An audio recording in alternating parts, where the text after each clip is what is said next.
Hello everybody, and welcome back to another episode of We Watch Shudder. My name is Michelle, and who's here with me? It's JD. Michelle, you're not dead. I'm not dead, unfortunately, but also fortunately. Whoa, wait. It is a double-edged sword. Why unfortunately? Because I'm tired. Oh, okay. Sometimes that eternal sleep sounds like the best kind of sleep. You know, I am exhausted. So thank you to everybody who understood that we just needed to take a week off. It is finals week for college. I was out of town for 8 days on a business trip. There's a woodpecker that is building a nest outside of my backyard, and I'm a little too excited about it, and that's made me exhausted, just screaming with delight every time Woodrow and his girlfriend Heather show up. And the fact that I am obsessed with this woodpecker should tell you where I'm sitting at mentally. The woodpecker is the best thing to ever happen to me. I understand implicitly why the woodpecker's name is Woodrow. Yes. But how did we come upon Heather for his girlfriend's name? So one of my favorite podcasts, Get Played, it used to be How Did This Get Played, has a host named Heather Ann Campbell, and she has an incredible collection of video game things because she has been a voice actress and she's been in the industry for a very long time. This is a video game podcast. And she likes to bring things out of her collection that very few people own or have heard of, just the most obscure video game systems and accessories. And when she does that, she says she's pulling things out of Heather's hole. What's in my hole this week? So I figure since we have a hole in our backyard, it should be Heather's hole. Okay. That's, not I guess I got to be honest, I don't have any idea how I thought how I thought that story was going to go. But I certainly was not expecting that. Yeah. I love that podcast. So I named it Heather. You were about to say that you enjoyed a podcast where the hosts happened to be named Woodrow and Heather. You know, I thought that's that was as far as it was going to go. Maybe I'll just start saying that going forward. It might be easier. Michelle, I know the world can't see, but what's pager duty? Oh, it is a system from work that I use for critical incident management, and I was one of the first people to take their test, so I got a free T-shirt, and it's one of my Oh, I pajamas. see. It's not just a green box with a check mark. It says certified underneath it. Oh, I didn't even know it said certified underneath it. Yeah, Michelle's wearing a T-shirt that says pager duty on it, and that's random enough that I had to ask. You thought it was going to be a cool band? No. I figured it was something work-related. There was no way I was going to get through this episode without asking, so I figured I'd just get it the fuck out of the way, you know what I mean? I also think that I should have come up with a better story for that. It's from a podcast I really like. Pager Duty. With called hosts Pager Duty. Woodrow and Heather Ann Campbell. Yep. God, everything you ask me, I'm just going to have very weird, obscure answers for this episode. I do feel like those are names that go well together, but I feel like for rhythmic purposes, it needs to be Heather and Woodrow rather than Woodrow and Heather. I feel like Heather and Woodrow flows better.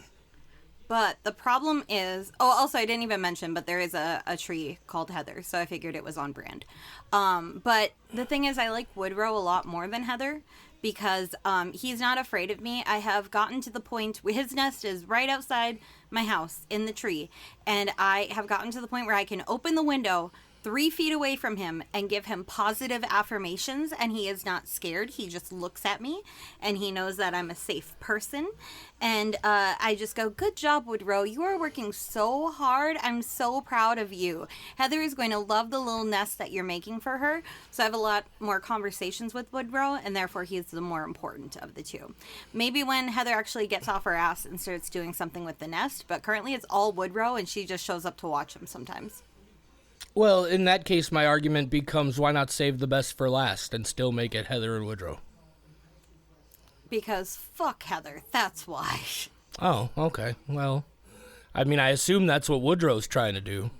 He absolutely is. Today there was a completely different bird in that nest, and he was just screaming the whole time, so now I'm wondering what is going on. Hey, I had a very similar experience with the bird being close to my window one time, maybe about 10, 12 years ago. I lived in a basement apartment that had a couple garden level windows. There was a tree right outside one of them, only it wasn't a woodpecker. It was a great big grackle blackbird, which are notoriously assholes. Yes. And it made its nest in that tree right outside my window, and it could hear, because I kept the windows open because I like a fresh air. And the blackbird could clearly hear that something was down there behind that window, and it would sit in front of my window and just scream at me over and over and over. And then the tree also happened to be right next to where I parked my car in the parking lot of the building. And so for several weeks, I had to go to and from my car with a tennis racket, because I would literally be attacked by the grackle blackbird anytime I got anywhere near that tree with its nest in it. That's really funny, though. I would have to look for it. One time it dive bombed off an electrical pole across the street and flew right at the windshield of my car after I had already gotten in. That thing wanted to kill me. It almost got its talons into my hair one time.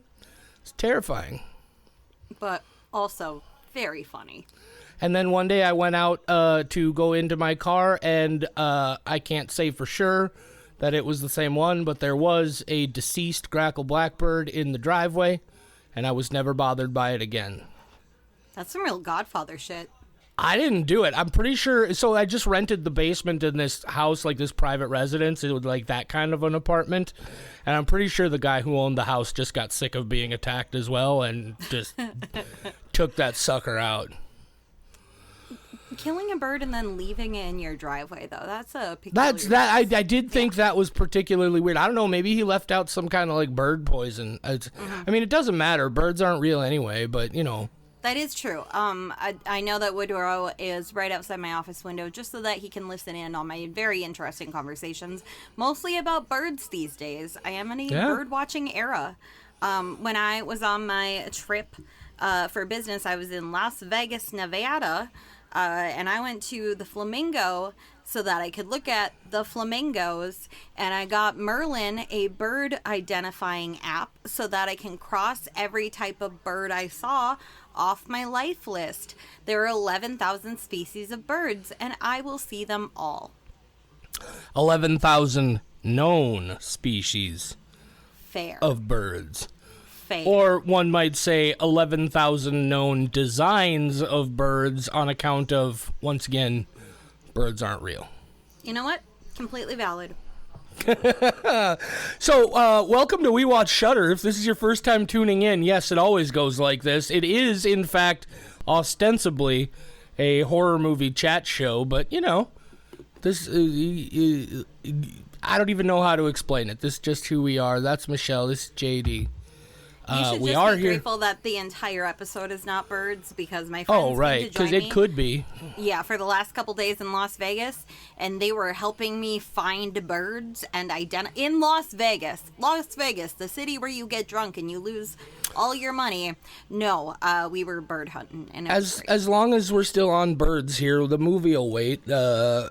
What is your favorite bird, Michelle? And let's do this two ways. What is your favorite bird that you know of at all, and what is your favorite bird that you have successfully observed personally yourself? Okay, so favorite bird, easily owl. We're just going to say generically owl, because I love... be more specific. But the thing is, I can't choose between a great horned owl or a snowy owl or a burrowing owl. Those are three completely different types of birds. Fine. Burrowing owls are funny because they do burrow into the ground, and I find that very funny. They go running around all silly like. So maybe, but snowy owls are the prettiest type of owl, and great horned owl is just unique and majestic. And favorite owl that I've seen, I heard an owl in my tree once, and it was the greatest thing to ever happen to me, and I did not see it, so I don't know what kind it was, but whatever owl that was. I also have a lot of Native American friends who believe that owls are a bad omen, and they have ingrained that into me so badly that I was like, oh man, an owl hooting in my backyard. How majestic. Oh no. So I had a lot of mixed thoughts about Harbinger it. of But Doom. yes, I love owls. I think they're really cool. Owls I are like pretty the way dope. that they eat things and then cough up their carcasses. That's pretty neat. Have you seen that video on YouTube? It was pretty famous at the time. I got it probably 10 years ago or more now at this point. But it's a slow motion video. They got this camera on the top of a pole and they put like some meat on it. And it's a slow motion video of an owl flying from the distance directly into the camera to get the food, and what it looks like as it gets close, and you see how it's so flat as it's flying in, and then as it slows down, and it clearly serves two purposes: to slow down their flight, but also it turns its wings up and suddenly it's just this gigantic, terrifying thing shoving this like 2 fists full of daggers into your face. It's majestic, but also fucking terrifying. I just remembered what my second favorite kind of bird is, and since we're here, the hummingbird. I like hummingbirds. Hummingbirds I know are a lot dope. about hummingbirds. There's a book called The Hummingbird's Gift, Wonder, Beauty, and Renewal on Wings by Cy Montgomery, who is one of my favorite authors. She also wrote The Soul of an Octopus, which is a life-changing book for me. I really like animals of all type and critters and creatures of all sorts and sizes, but hummingbirds are really great. There's a pygmy hummingbird that's so small that it cannot fly in the rain because the rain will crush and kill it. And if you are raising orphaned hummingbirds that are too little to provide for themselves, you have to make sure that when you're feeding them with the little syringe that you do not give them too many or too much at once, or they will explode. They're 75% That's not funny, air. but Yeah, no, I love hummingbirds though. They're also really great. I have a lot of hummingbird things. I might get a hummingbird tattoo. But I also Sweet. don't want any more tattoos because the first one, I don't see why people go through that. So I'm good. Oh, really? I think it all kind of depends on where you get them, is what most people say. The two that I've gotten didn't bother me all that much. Where did you get yours? My inner ankle, so it should not Okay, have hurt that well, badly. And I'm very what? good with needles and all sorts of other pain, but I don't need to do that to myself again. I have always that to me sounds like it would be a somewhat painful place, because I've always been told that the less tissue there is between the skin and the bone, the more likely it is to be more painful. Well, it fucking sucked, so that would make sense. I bet it did. It was really bad, and all of my friends are very heavily tattooed. Yeah. And I'm just good. I was terrified to get my first one, but it was free. I got one of the Drecker head tattoos the first year they did them for free at their annual Drecker Fest. And I was honestly very nervous, and I was shocked, honestly, by how really not uncomfortable it is, at least on my big fat boy upper arm. It was nice and easy, frankly. So anyway, so we talked birds, we talked tattoos. Should we talk about The Ugly Stepsister? Nah. Nah? All right. Just Good go night, watch y'all. the movie, guys. Have a Yeah, good go one. watch it. It was a good one. That's the downfall of taking a little bit of time off, is we realize we don't actually give a shit about horror movies anymore. Oh, I give so much shit about horror movies. I know, so do I. It's keeping me together. I can't even pretend. Oh, yeah, it's definitely a nice thing to get lost in while the world is collapsing around you. And on that note, The Ugly Stepsister, or Don't even try, Michelle. Why I nailed it. Why I nailed it. That is exactly how it's pronounced in Norwegian. Den Stigestorsteren. Exactly. Okay. You're welcome for teaching If you say so. anything. Yeah. Yeah, The Ugly Okay. Stepsister. Michelle, you seem like, as usual, you knew at least something about this movie going in. I think Jenna actually said something about it being somewhat anticipated. I hadn't even heard of this movie, to my awareness, Man. until they announced it for Shudder. Tell me what you knew about this going in and how excited and or not excited you were. I read the summaries of all the big film festivals and what the most anticipated movies were, what people thought were the best movies, all of that. The Ugly Stepsister, at every horror festival that it has been at, has been incredibly well received. I don't like to watch trailers of things because if I plan on watching it, I'm like, well, there's no reason for me to get hype, maybe see it. And in the case of The Ugly Stepsister, I'm like, I know I'm going to watch it. It might give away more. It's definitely on my watch list when it becomes available. I don't need to see the trailer. But people in all of the horror groups that I follow freaked out so much over the trailer that I went, okay, I guess I will give in and break my rule. And the trailer plus all those festival reviews had me so hyped for this one. And I was ecstatic when I found out that it would be part of Shudder's lineup. And I would get to watch it and talk about it on the show. Sweet. So, like I said, the first time I remember it, I imagine you probably mentioned it in one of your like festival recaps in one of the Michelle and reviews, but I don't remember hearing about it until they announced it for the Shudder release. I had not seen the trailer, but I put a thing up on our social media letting folks know that the episode was coming as soon as possible. And one of the comments I got from my friend Nick Pospisil, who's a filmmaker that I met at Chicago Horror Film Festival last year, his comment was something to the effect of, the trailer was so gnarly I wasn't sure if I should watch it. Yeah. And so after I had seen the film, I did go back and watch the trailer. And from my perspective, it's still a trailer that I think gives you too much.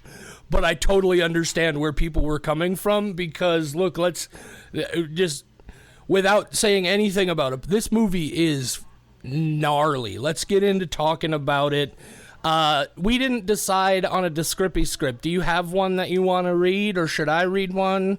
I just am briefly on the IMDb page, so I'm going to go with the first line of that and assume that the rest might be too spoilery. So, according to IMDb, follows Elvira as she battles against her gorgeous stepsister in a realm where beauty reigns supreme. The Ugly Stepsister, 2025, not rated, hour 49 minutes, Den Stigus Testosterone. JD, can you hit us with spoiler-free thoughts? Maybe? I would love to. As I said, this movie is gnarly. I obviously didn't know what to expect in any way at all. Yet somehow I wasn't expecting this. I guessed from the title and had picked up from a few little things that I read that this was a sort of a new spin on Cinderella from the perspective of the older stepsister. It's simultaneously so hard to watch, but also just shockingly beautiful. It's a gorgeous movie to look at. It's like a classic fairy tale or like Victorian what's the word I'm looking for? A period piece, but then all these layers of just what the fuck layered on top of it. It's debut film from Emily Blichfeld, I think is how you pronounce it. I was blown away. This movie is fantastic. It has a lot of great things to say. It's very overt in a lot of ways, but also very subtle in some ways that I think, maybe people might have missed. This is a 5-skull movie. This was phenomenal. Nice. 5 skulls from JD Provorce. Yes, ma'am. Now, how about you, Michelle Roller? What are your spoiler-free thoughts on The Ugly Stepsister? Well, we know I was all aboard the hype train, choo-choo, for this one. And I was also in Nevada the weekend that this movie I have been waiting for would be coming out. Let me tell you just a very small story to tell you my thoughts on this film, and I will try to make it brief, much shorter than the bird thing, but you know how I get. I like to go on tangents. I'm like the Stephen King of talking. This story is not about a tree, but I'm going to tell you the entire history of that tree because I remembered it. So I knew that I was going to be in Nevada when this came out, And the way that my business trip worked is I was in Las Vegas Monday through Friday for a conference. And then we have started doing an annual girls' weekend. This is only the second year that we've done it. But we've been planning, you know, if I'm going to Vegas for this conference every year, some of my friends from different parts of the country will fly in and we'll all just kind of hang out and people watch and have a great time. So Jenna, who never watches the movie Jenna, my beautiful, effervescent, well-spoken, hilarious friend Jenna. She was one of the girls coming for the girls' weekend, and she is a gigantic horror fan, and I am a horror fan, so we went... Nobody else on this trip is going to want to watch this movie. Even if I add it to the official itinerary, I don't think they would forgive us. So after everybody else goes to sleep, you and I are going to watch this film. I went to put it on the hotel TV, realized I forgot my HDMI cord, so we sat there on the couch and watched it on my laptop. Not ideal, not the best way to watch it, but fine. In the meantime, the hotel was spread up into separate rooms. There was a living room area, and there was a bedroom area. Kristen and Sarah were in the bedroom area because they wanted nothing to do with this fucking movie. And they had been Googling images to see if they could handle it, and that definitely swayed them from not watching it. So Jenna and I, trying to be as quiet as possible, we watched the movie. Definitely recommend watching this movie with a friend, especially if that friend is Jenna. We had a lot of very funny comments back and forth to say it's really great when a movie has subtitles in a different language because then you can talk over it because I'm just going to read what's happening anyway. Give me your funny thoughts. So we watched the movie and then Jenna went to bed. In the morning, Sarah and Kristen, who had not watched this movie at all, they were like, how long was that movie? And I was like, pretty standard, like hour 30, hour 40. Why? And they're like, because we were trying to sleep and we just heard you screaming in both laughter and disgust the entire time. And I went, yeah, that's basically how we felt about the movie. And then Jenna and I told them in detail every single thing that happened. And it took us a half hour to recap it. This movie, phenomenal. Cannot wait to watch it again. 5 skulls. Yeah, it's so good. And look, I'm just going to go ahead and say it. Now, obviously, there are some films from this year that I have not seen yet. But as of right now, I feel like this is my favorite new film I've seen this year. It was so good. And I also very much look forward to seeing it again. Yeah, it's definitely high on my list. I don't know if anything would beat it because I have a very meticulous list and I have not had time to compare it to other things. Sure. But it's definitely top 5 at a minimum. This movie is great. We should just get into spoiler territory because I'm excited to talk about the recap of this and get into some stuff. I'm excited to hear it. So if you don't want any spoilers, this is where you're going to want to pause the episode and go watch the movie. Make sure you come back and listen to all of our detailed thoughts. Michelle, take it away. Summarize. Do your best. Man, I'm looking forward to this for a number of reasons. Do your best for us, for Kristen and for Sarah and for everyone else. Please summarize this film. I'm going to take my medicine. Absolutely. Luckily, Jenna is not here, so this will not be a half-hour recap because we kept trying to tell different pieces of it and then going, oh, but you didn't even mention this because Sarah and Kristen will never see it. They wanted every single gory detail. I'm going to sum it up, but I highly recommend going to watch this film. We actually have plans. Sarah and Kristen do not want to watch this. Sarah in particular does not like body horror. She won't even watch The Substance. No body horror, nothing like that. We're all going to watch this movie together and just fast forward through the parts that they can't handle because it's so funny. On top of everything else, this movie is hilarious, and I did not expect that. So we start with Elvira, and she is the ugly stepsister, and she has a dad, but now she no longer has a dad. The dad gone dead, or a stepdad rather.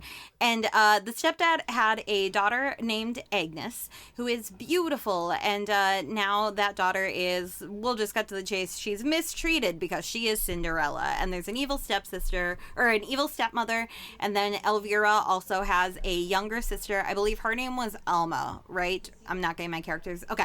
So, Elvira Oh man, she's so ugly. One of the really fun things about this movie is trying to figure out how they made the actress Leah Miren, so sorry for my pronunciation, but how they made her ugly, because we're like, we know that this is going to be a 90s comedy thing where take off your glasses, you're suddenly beautiful. And we were having a lot of fun pointing out, like, those are fake contacts to make her eyes look freakier. They gave her an uneven skin tone. They did something to her chin/lips. That part, it was really fun picking out, like, what are the little subtle things you're doing so that this beautiful woman can have a transformation, because she's literally a fucking model. We went to Google because we wanted to know what she actually looks like, and she is gorgeous. So I love when a gorgeous person has to be uglified for a role. So she is in love with the prince of this kingdom, and she wants so badly to marry him, but she knows, well, I'm ugly, so they're gonna fix that, because the prince will also give her lots of money if she marries him, and the mom/stepmom really wants that cash. Meanwhile, Cinderella, Agnes, she wants to marry the prince so that she can have enough money to bury her father. After her father died, they just put him in the basement, and he is covered in maggots and gross, and she goes down to mourn him and give him flowers. So Elvira, on her journey to become beautiful, does many things. One of them is that she gets a medieval nose job, which is essentially she is laying down in a chair, and they take a chisel and a hammer and they go after her nose. And then the big image that is shown so much, so many of the promos have this weird nose device then, where it's like a metal thing covering her nose and these straps holding it in place. So that is where that image comes from. I think they could have just started with brushing out her fucking curls, because that hairdo is terrible. And why, like, at night, Jenna and I were both amazed that she looked so beautiful at night when her hair wasn't in the pigtails and kind of brushed out, and it looked very pretty. And instead, each day she chose to do that. And somebody should have just brushed those out, and they would have been like, maybe we don't have to break your nose. They remove her braces. I was very scared about teeth stuff, and we barely got any. Speaking of that, this movie's really good in that it has kind of a Chainsaw Massacre thing where the stuff happening isn't as bad visually at parts. It is definitely doing a lot more in your head. For example, the nose job, a lot of those shots are done from much further away. Some of the hits happen off screen. I expected this to get a lot gorier than it did. Then again, there are parts where it does get very fucking gory coming up soon. But there's a lot of stuff where it lets your mind fill it in a lot more than I expected it to. Then Elvira, she's like, oh, I'm not losing weight, and the prince isn't gonna like me because I'm a little chubby. And so this woman has a great idea to have her swallow a tapeworm egg. And she's explaining this to her sister Alma, and Alma's like, that's fucking crazy. And she's like, it's not fucking crazy. I will swallow this tapeworm and then just take the antidote when I have married the prince, and I will be totally fine. What else does Elvira do before the big thing? Okay, we'll say she's also going to this girls' school. Eyelashes. No, I know. I'm aware that's the big thing. Oh, I'm sorry. I thought you were talking about the big finish. Sorry. No. There's 3 big things coming up. But she is going to this school of women to be taught how to entice the prince, and doing just the silliest little dance. And the dances are some of my favorite parts, especially when they get to the ball and Elvira shows off the little dance that she has been practicing. And I'm like, this is what men want, huh? This is what entices them, is to look like a tulip and do really ballet adjacent moves. I love the dance. I love the little school she goes to. I think all of that is so funny. And then Elvira's gone through many changes during this time. She's lost some weight because of the tapeworm. She's not doing well because of it, but whatever. For the sake of being skinny, her nose is healed beautifully. Her braces are gone. Her skin's cleared up. All this stuff is going so well. Now they have just one really big thing: eyelash extensions.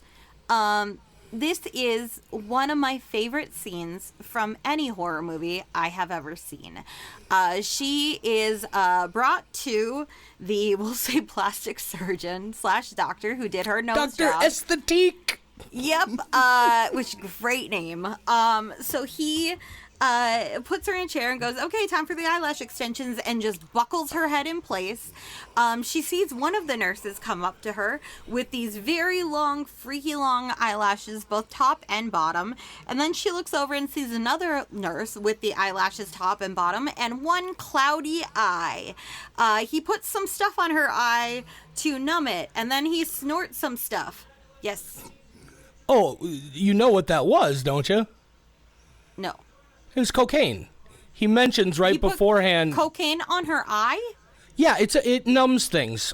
I did not know that. I was wondering why he snorted it. You may not have caught on to it, but it's in the same chemical family as Novocaine.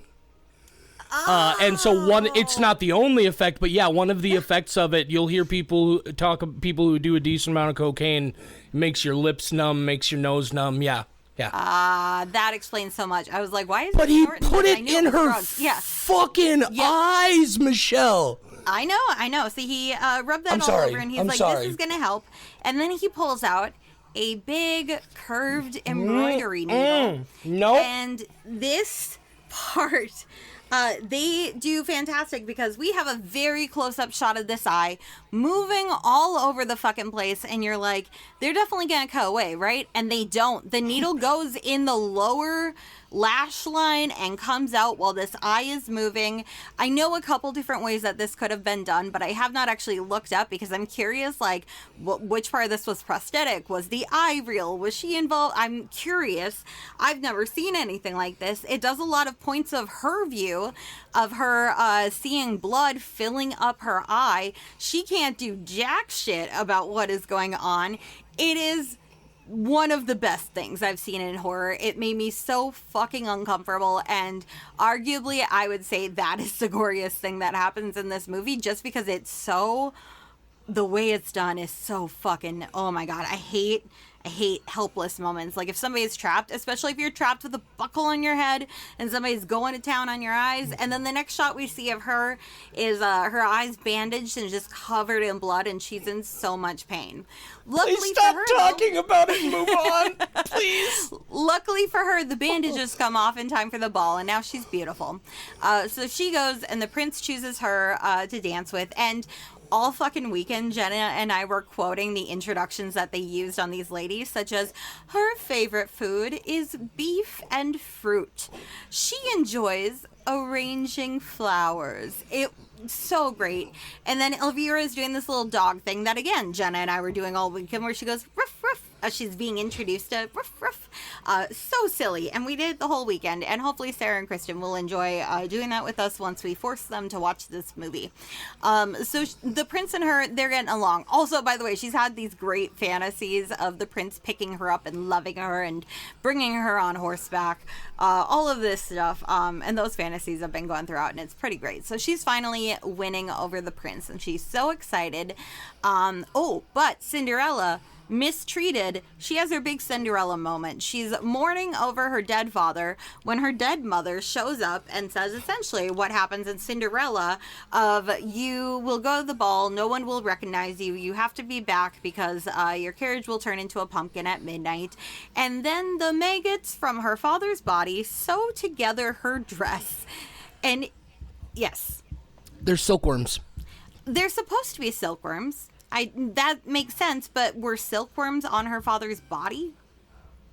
Michelle, the ghost of her mother came back to tell her that she was going to go to the ball, and you have a problem with where did the silkworms come from? Yes, because this is a thing, because honestly, this is a thing Jenna and I debated back and forth a lot. Because we thought there was an important thing here was that the maggots had to come from her dead father's body because she's mourning over him. But then we were wondering if somebody was confusing maggots and silkworms, and if they can, maybe maggots can also produce silk. Maybe silkworms can live on a dead corpse in the way maggots can. We didn't look into it, but yes, either way, these grubs make Perhaps through some kind of magical transformation, the maggots become silkworms. I do like that explanation because we were both very confused. We know what silkworms are. We know what maggots are. They are not the same. I did. Anyway. I'm sorry. Yeah, please continue. We can talk about more of it later. So the grubs living on her father, they come to life, and they make a little dress for her, a beautiful dress. And so while Elvira is dancing with the prince, all of a sudden this beautiful woman wearing a gigantic blue ball gown. Oh my god, I didn't even talk. Elvira's losing her hair, and she has the craziest fucking wig put on her, and the ugliest fucking dress I've ever seen. So that's happened at the ball too. So Cinderella shows up in a blue ball gown, looking beautiful, and she has this veil across her face, and the prince is immediately enamored with her. Elvira is very upset. She runs out of the room. She starts throwing up, and she is throwing up tapeworm eggs and black goo. And her mother shows up, and she's like, "Mother, I am dying." And she's like, "I don't care. Go out there. There's still plenty of other eligible men, including the Salmon Baron." I love the Salmon Baron. He looks just like Jesse Eisenberg. Look at that man and try to get that out of your head again. He looks like a Norwegian Jesse Eisenberg. So she goes out and she's dancing with many men, including the Salmon Baron, but all she wants is the prince. And at one point, really, really cool shot where she gets dipped while dancing. She is looking upside down. The camera follows her. It's just phenomenal camera work for what is kind of a small moment. And as she's upside down, she looks across and she sees Cinderella being dipped, and the veil has lifted, and now she knows it is her stepsister. Cinderella runs from the room. In the traditional Cinderella way, she drops a slipper, and now they need to find the princess who has that slipper, and who can fit it. Like, oh my god, the only woman in the kingdom with a size 6. It's impossible for this to belong to anybody else. So Elvira goes back. She gets into a spat with Cinderella. Her mom's drunk and having sex with the Salmon Baron. She doesn't care, but she has lost her fucking mind. One of the cool things about this movie is that Elvira starts out as a very nice, sympathetic character, and she drives herself fucking crazy to the point where she becomes the ugly stepsister, both inside and out. So she takes the slipper from Cinderella because for some reason Cinderella is just walking around her house with one of the slippers in her hand, even though she forgot the other one. She's like, "I'll just walk around with this until Elvira shows up." And Elvira takes the slipper and she puts it beside her foot to figure out how to make her foot smaller so that it will fit. So first off, she takes the knife and just grazes the top of her toes. That doesn't work, obviously. So then she puts her foot on a step stool, and she takes a big log of some sort, puts the knife against her feet exactly where she wants to cut, and then she hammers into her toes. And then the reveal is that, yeah, she hacked off 75% of her toes. And I do not mean that like 4 out of 5 of her toes are on the floor. No, they are all still connected by a little bit of sinew. She did not do it well enough. So she is 75% of each toe? Yep. So those are it's fucking crazy. They keep showing these close-ups of them bleeding. It's intense. So she's freaking the fuck out. Her mom comes running in and gives her drugs so that she falls asleep. And then the sister is there like, "You guys are fucking crazy. We have to help her." And the mom's like, "We can help her, but she cut off the toes on the wrong foot. We must finish the job. The prince has the other slipper." So then the sister's like, "Fuck this shit, I'm out." And so she leaves the room. I was so scared that because Elvira was passed out, the mom was just going to rip the toes off. I was expecting that, and I was cringing. Luckily, she just does it the old-fashioned way of knifing her. And then she cuts the toes off the other foot. And then Elvira comes to after this crazy dream, and she sees her bloodied, bandaged feet. And she's just going to put on some stockings when the prince shows up so that she can fit in the shoe. She hears the prince downstairs, and here's where shit gets extra gory again. She cannot walk without toes. She falls out of bed. She breaks a tooth. No, she breaks a nose. Breaks a tooth first. Breaks a nose. tooth, whatever. Both are broken by the end of this sequence. She breaks a tooth. She tries to crawl downstairs and she tumbles down the entire U-shaped staircase, and I swear to God, I laughed so fucking hard the whole time. At the end, she bashes her face, re-breaks her nose, the thing that started this whole thing. She's a goddamn mess. Cinderella takes one pitiful look at her, then runs outside where the prince exclaims that he has found his virgin bride. Even though she's not a virgin, she was fucking in the barn room, and like, what was this? Surprisingly, like, very graphic point Yeah, of there's a view of lot that of male. genitals in this movie. Love it. Good for them. So now she's gonna have money to bury her father, presumably. So now Elvira is laying there, and I was expecting this to be the end and for me to be disappointed, but luckily, Emily Blichfeld, she ain't gonna do us like that. She's got a little bit more to show us. Because this whole time, there's still a tapeworm to factor in. And Elvira's sister Alma picks her up, brings her to the kitchen, pours out a bowl of milk, and then gives Elvira the antidote. And I thought maybe the antidote was just going to be poison, and now she's dead. And they're like, well, you got the prince, so you can die now. I thought it was going to be a trick like that. But no, she starts gagging, and something starts coming out of her throat. And it is the head of a tapeworm. And Alma grabs and starts pulling and pulling and pulling. And it's like a magician's scarf trick where there's just more and more tapeworm. And it's... The actress who plays Elvira is so fucking good because her eyes are rolling back and she's gagging the whole time. And this tapeworm is like 20 feet long and gigantic and girthy. And as soon as the last bit of it is pulled out, more come vomiting out of her mouth into the bowl. So she was just full of worms.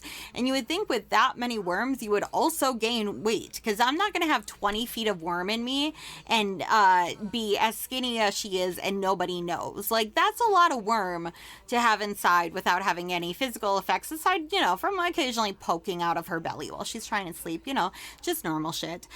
So now she's tapeworm free. And again, one of my favorite scenes is Alma helping Elvira down the staircase by wheelbarrowing her down, which just seems so impractical. She could have sat on her butt and scooted. Alma has taken a bunch of jewelry from their mother, and now they are on a horse and they're going off to someplace else to have a much better life than whatever the fuck this is, because Elvira is in a much worse place than the beginning of the movie, when, like, maybe just brush her fucking curls out and give her a little bit of eyebrow tint and mascara. Done. She's a fucking model. She could have pulled this off so easily, but instead, broken nose, braces come off, gigantic wig because she lost her hair, worms living inside her body, toes being gone. This is a great fucking movie, The Ugly Stepsister. The Ugly Stepsister. Here's something I want to jump on right away, Michelle, because it's very interesting to me. I'm not saying I didn't find parts of this movie funny. You seem to have found it way funnier than I did. I thought, to a great extent, this movie is really sad. Like, you said something towards the end there where you're talking about Elvira and you talk about how she basically drives herself crazy. And I'm like, wait, drives herself crazy? Like, I agree with you. Like obviously part of the arc of this is that the more they try to make her quote unquote traditionally beautiful outside, the more of an awful, terrible person she becomes. But I read the whole thing as like a lot of that just being like the only way she was able to cope with the way she was basically being tortured was to get lost in this fantasy about the prince. And that's like as much as like it's not necessarily like I'm not saying, everything is just like nothing is her fault, but I feel like Elvira is to a certain extent as much a victim in this film as anybody else, right? Like she definitely plays that role of being the transformation. She becomes the villain in a way, but to me the villain in this movie is her mother. I didn't say she was a villain. I said she turned herself crazy. Right, Those but are very different things. no, I'm just sort of stream of consciousing here now. I found that comment about driving herself crazy to be kind of an interesting way to look at it. So, maybe because I do think this movie is fucking hilarious, I didn't find it all that sad at the same time. Everything was so absurd. But she starts the movie with a weird fantasy about the prince. She's already a little bit off. She's lurking in the shadows, doing creepy shit. She's so fucking awkward and has no idea how to, not be awkward. Essentially, she's a very different character at the beginning, and I think her obsession with the prince, she's very excited about the possibility of marrying this man she's been in love with for a very long time, and she's encouraged in her fantasies by all sorts of different people, including Dr. Dr. Esthétique, thank you. Encouraged by her mother and the doctor and the women at this finishing school, even though they're very rough on her to begin with. All these people help lead to her fantasy. But yeah, I absolutely think she also drives herself crazy because she's encouraged to and absolutely convinced that she is going to go through all of this and get the prince. But I don't think she's a villain. I think she's a very sympathetic character. And I did feel bad for her more than anything else. But I mean, sometimes crazy people are both sad and crazy, which is basically me. I guess with that explanation, I don't know that we necessarily disagree in more than just a semantic way. It's just interesting to me that you would describe that in any way as driving herself crazy. To me, that's all. I would say that she had something very, very normal. She had sort of a celebrity crush. And I think she gets lost in that and it goes so overboard. I do agree that they encourage it. They encourage it a lot. And also, again, she undergoes all this violence and she has to convince herself that it's for something, right? Like she has to. And so I think she copes with everything that is being done to her. But I guess for me personally, I would put none of the responsibility for her going crazy on her. That's just how I would look at it. I think she was off to begin with at the beginning of the film, and it just got worse. See, I didn't read it that way at all, but that's curious.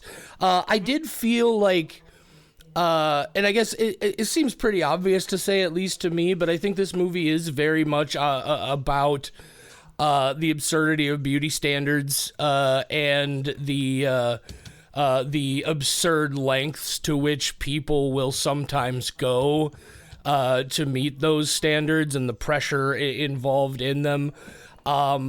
One of the things, because the movie is very overt in a lot of ways, I almost was like, because you started talking about how a lot of what's in this movie is very sort of suggestive without being entirely graphic, and immediately in my head I'm like, did you fucking watch the eyelashes scene? And then of course you got to it, but that eyelashes thing is one of the most severe fucking. I almost couldn't get through it. Like I was cringing and turning away and shielding my eyes. It was terrifying. That scene fucked me up, Michelle. And much like you, I am not even remotely certain how they do it. Because yeah, it's a close-up, and obviously I know there's something happening, but it is just a close-up on what looks like a very real person's face and eye, and they just proceed to sew into it. I don't know. It was, I was not shrieking. I was just like, I don't know. I was making noises that I can't describe. Yeah. Fuck, that's one of the most intense scenes I've seen in a long time. Yes. I do wonder, because again, I have not looked into it yet. I don't want to ruin the magic yet for myself, but I have been trying to think of what I think happened. And I do wonder if the pupil is the part that I assumed was the real eye, and then the lower lash was the prosthetic, but that could have been an animatronic eye, just a really well-made one. So that's what I'm leaning towards. because I don't know how the fuck else they do it. That would be dangerous for that to be a real eye. Madness. And there is all this this violence and these just excruciatingly painful things. You may remember back in my stand-up comedy days, I briefly had a bit about how I saw a thing on the internet on Facebook where it was like a meme and it said like, every woman deserves a man who will treat her like a queen. And I was like a queen, huh? 'Cause I don't know if you know this, queens not historically very well treated. And then I went off on a little tear about how Marie Antoinette had to go excruciatingly painful cosmetic dental surgery and all this stuff. She did. Yeah, and so then you see this and you're just like, no anesthesia. They are just wailing on her nose. And so much of it is so incredible. And this is something I'm really looking forward to going back to watch this movie again, because something I didn't catch on to until I watched the trailer today after having seen the film, because there's a very specific shot that's isolated kind of on its own out of context with whatever's happening. I don't know if you caught this, but Agnes's nose has a small bump too. Mm-hmm. And so like Agnes is this, like she's held up as this, like she's the most beautiful thing, you know, she's like, that's who the prince wants, the most beautiful woman in the land. And one of these things that they went so insanely out of their way to quote unquote fix is something she has and nobody ever mentions it. And I thought that was real kind of subtle. And I imagine for you, as a female, a lot of wait, what? Those. Am I assuming gender now? But I imagine in a similar way to a movie like Lucky, would you say maybe a certain amount of that message for you was just like, yeah, obviously, and it might be sort of hitting me a little bit more as to like how much that is layered in here, or did you take a lot of that as a sort of more serious element of the film? It's actually funny you mentioned that, because it was, again, watching this with Jenna, we were able to have a lot of really in-depth conversations after it was done, and really kind of talk about those types of moments. I have a big kind of desire to get a nose job. I'm not going to, but I hate my fucking nose. But everybody in my family has a nose. We have what's called the Pearson bump, where it is, you know, the bridge of our nose is a little bit raised, and I'm hyper aware of it. Everybody I know who has a natural nose hates their fucking nose. So I think, or at least all the women, I guess now that I think about it, I don't know any men who have been like, oh, I hate mine. Nose. It's insanely tiny. Yeah. I don't like it at all.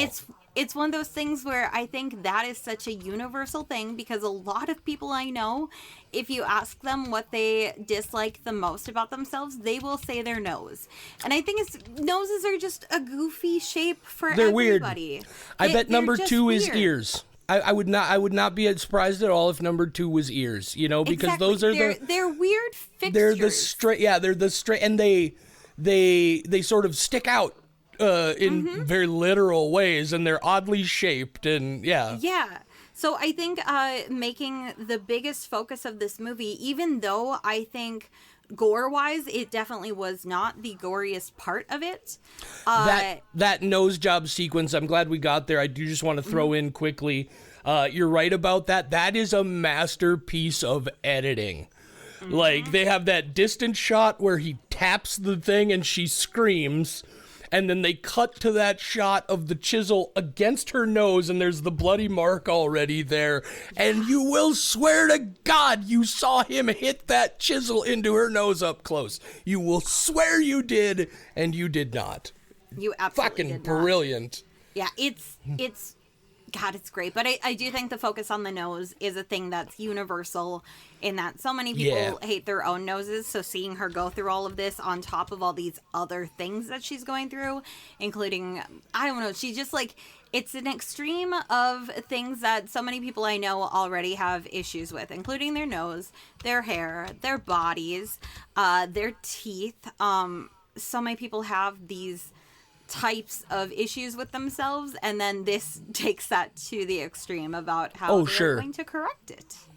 Yeah, well, and I also, like, I love, like you were talking about And this is another thing that's very interesting about it to me because, as a mostly dude who doesn't have a lot of that perspective just because of how my life has been, it was so interesting to me listening to you talk at the beginning about how you guys were looking at all the different ways they slightly modified her face to make her the quote-unquote ugly one, which of course is the whole point. She was never ugly to begin with. But I found that interesting because I didn't notice a single one of those things. I just saw her and I was like, the only thing I noticed, and I didn't even catch on right away that it was braces, I just noticed there was something going on with her teeth. But other than that, I was just like, okay, I see immediately what they're doing here is, and there's that sequence where she's looking at herself nude in the mirror, and then she's so just, I gotta eat a tapeworm because I'm so disgustingly fat. And there's that, what I imagine was probably a body double shot, or maybe it wasn't, maybe it was her, either way. But they have that close up of just a slight, and you see it, and you're just like, wait, this is the kind of aesthetic thing that drove them. And it is on a regular basis. That kind of small thing drives women because of the pressures and the absurd things put on them. Like, I feel like there's a lot more that I can learn from a movie like this than some other. Again, it felt, while I was watching it, I was like, I bet that part of it is going to be one of those things where Michelle is like, yeah, obviously I saw it, but it didn't maybe hit me quite as much because you're painfully aware of all this stuff all the time.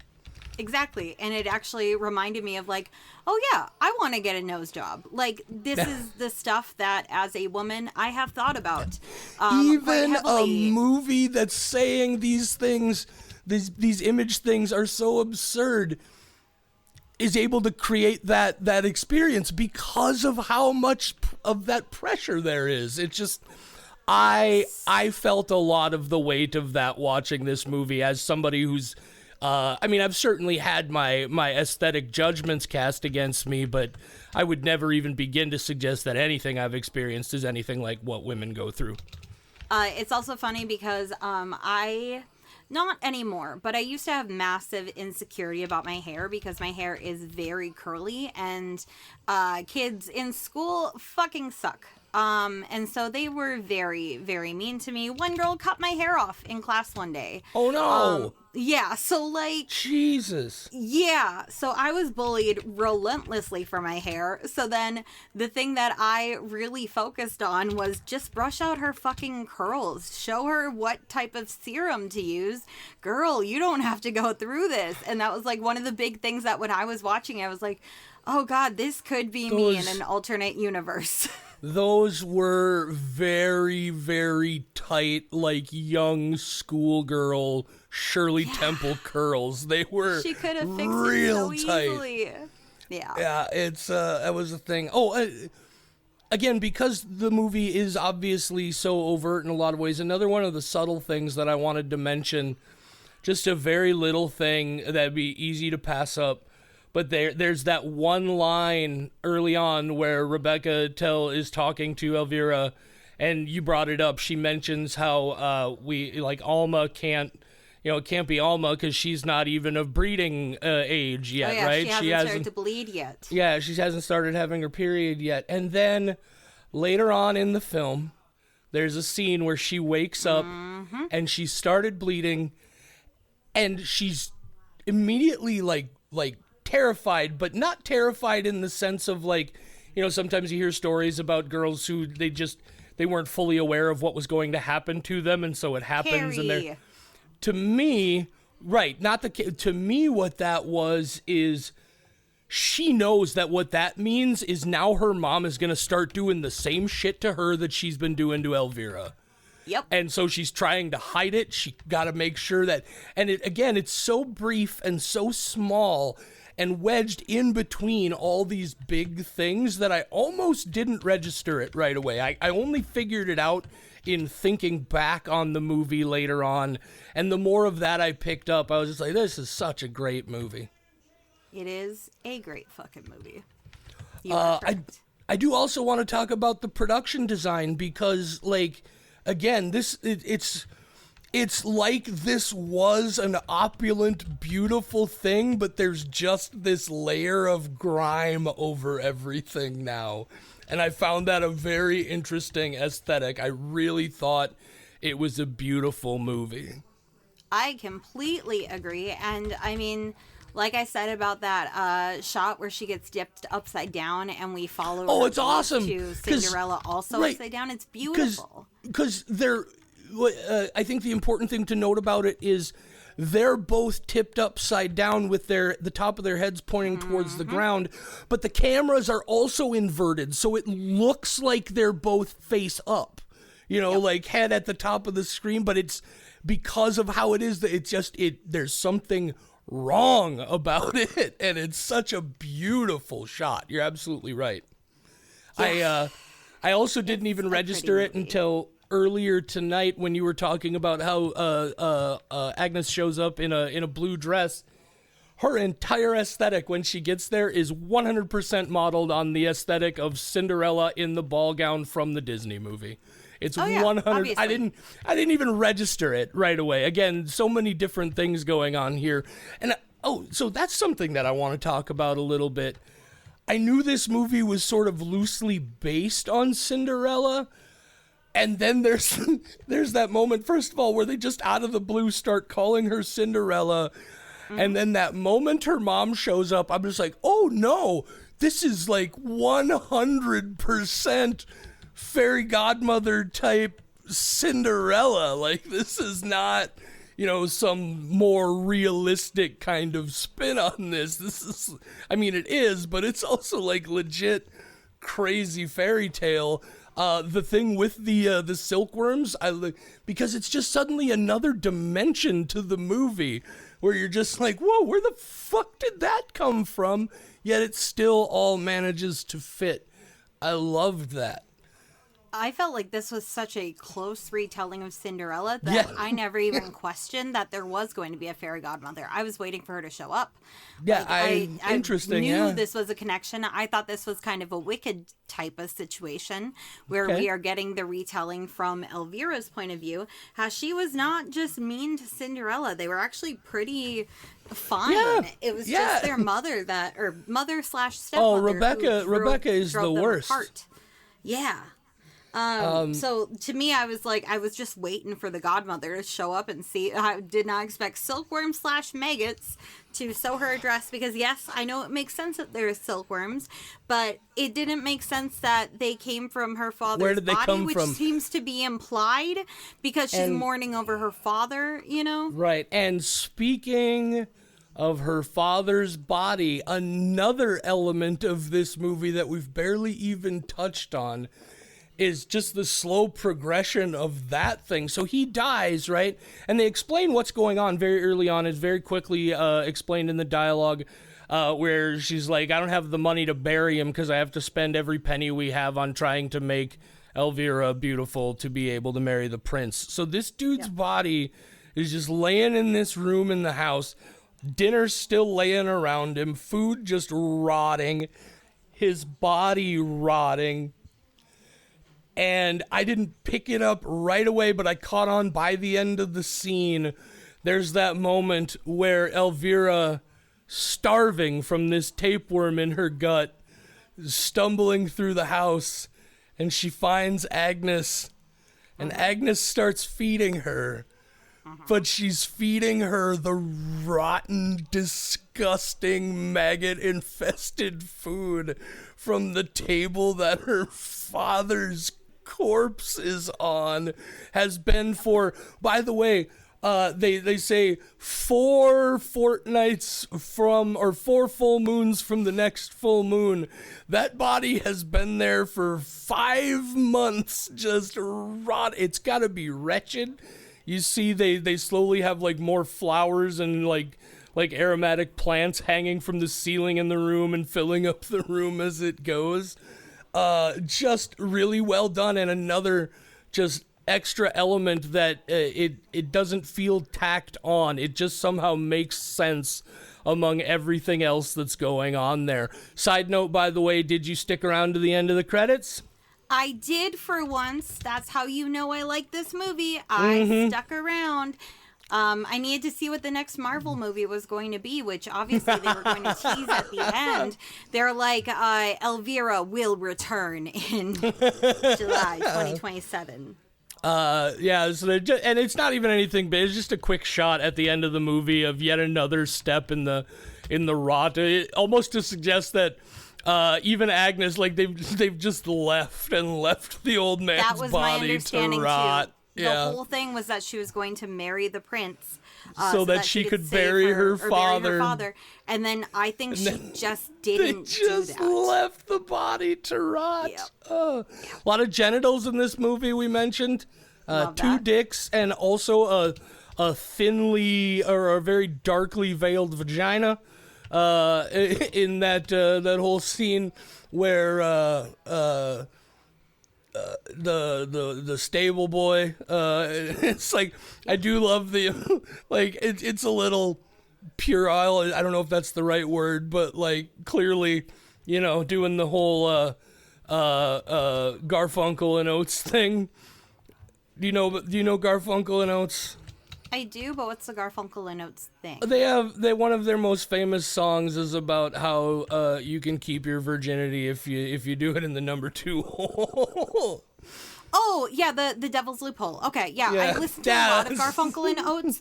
I was just very caught off guard. I was like, which one? I listened to all of them. That's what I assumed was going on here, right? Because like she's smart enough to know that these are the kind of people who will probably strap her down to a table and, get very, very inappropriately intimate with her to verify that she is actually a virgin.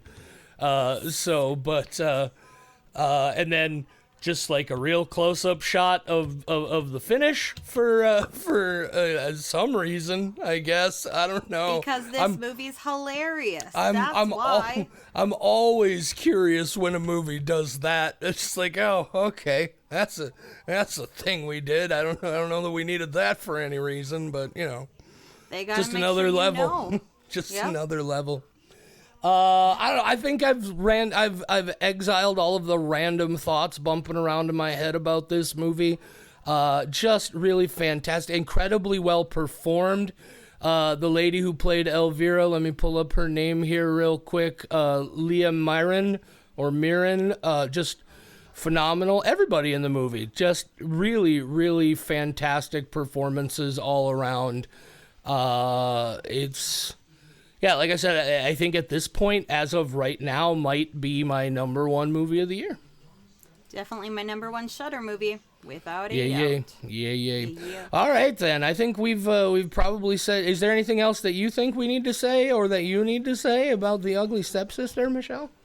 I don't think so. I just really fucking enjoyed this. I really hope that Sarah and Kristen were not just getting my hopes up when they said that they wanted to watch it, and that we would just fast forward the icky parts, because this movie is so fucking funny. I've been quoting it all weekend. Yip yip, like a rough hilarious. Oh yeah, I mean, like I said, my favorite food is vegetables. Yeah.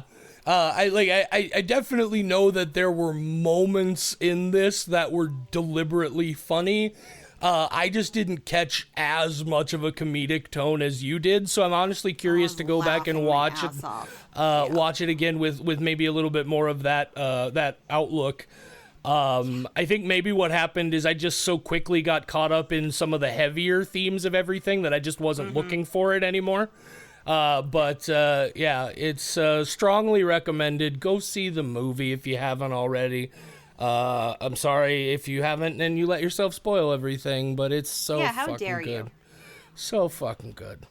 It is so good. So, what are we doing next, Michelle? I mean, I know you and I next we got another whole episode we're going to record for these good people. Are we still doing that tonight?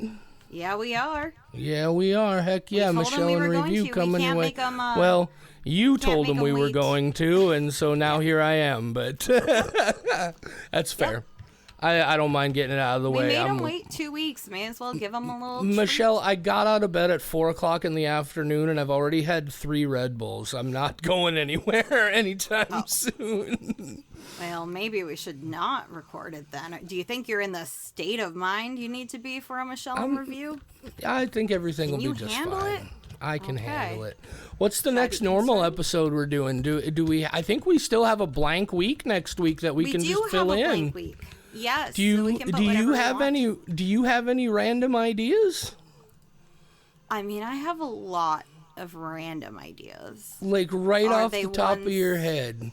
That anybody, well, maybe. I have a whole list that we could go to. All right, I didn't mean to just drop it on you out of nowhere. I know, I just immediately panicked because I'm like, if it's up to me, I got a lot of shit that we could choose from. Like Night Bitch. Oh, yeah, I got Night Bitch. Or Frankie Franco, which you still haven't seen, I don't think, because I bought it on DVD/Blu-ray. It's on Shudder as we speak. I started watching it, but I was only able to make it about 5 minutes in, and it became clear that my ADHD was not going to let me focus enough to watch the movie. But it is on my radar. Maybe we can make that one the one, sure.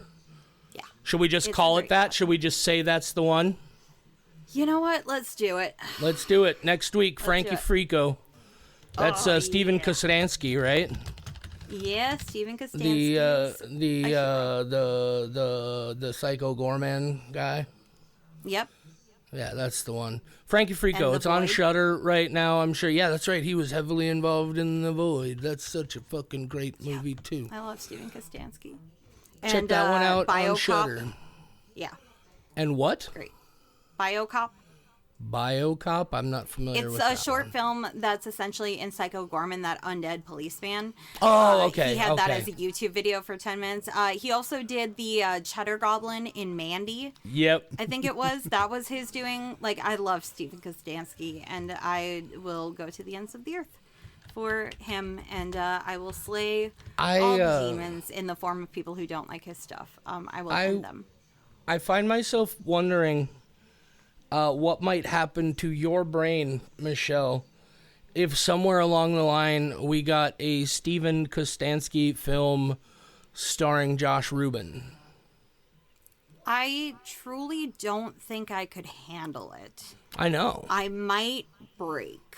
That's what I'm saying. I'm curious what it would do to your sanity, to your stability, and your mental faculties. You think I'm excited about the woodpecker?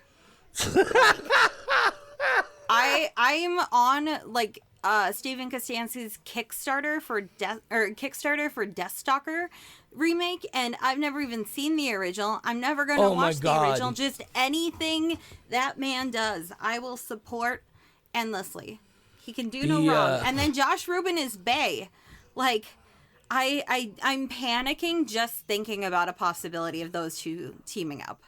For what it's worth, Michelle, there are actually 3 Deathstalker films, and they I'm not are. Gonna watch any of them. Oh, they're classic 1980s super misogynist sword and sorcery Conan the Barbarian ripoffs. It's definitely that. Good. But yeah, I would. It's not worth your time. If you're in the mood for a 1980s sword and sorcery film that's just bizarre and fucking weird and worth your time, go see a movie called Sorceress from 1982. Anyway, Frankie Frico next week. Michelle in review in just a few minutes if you're here with us on the day. Anything else I need to say? I don't fucking know. Think so. Thank you for letting us take a little break, you guys. It was much needed. I was going a little crazier than I usually am, and I just needed a break. And if I'm being totally honest with myself, I certainly don't think I needed it quite as much as Michelle did, but it helped me out quite a bit too. It was nice. It was nice to breathe. We've been going for 3.5 years or something. It was it's been a minute. So anyway, just a minute. That's say goodnight, Michelle. Good night, Michelle.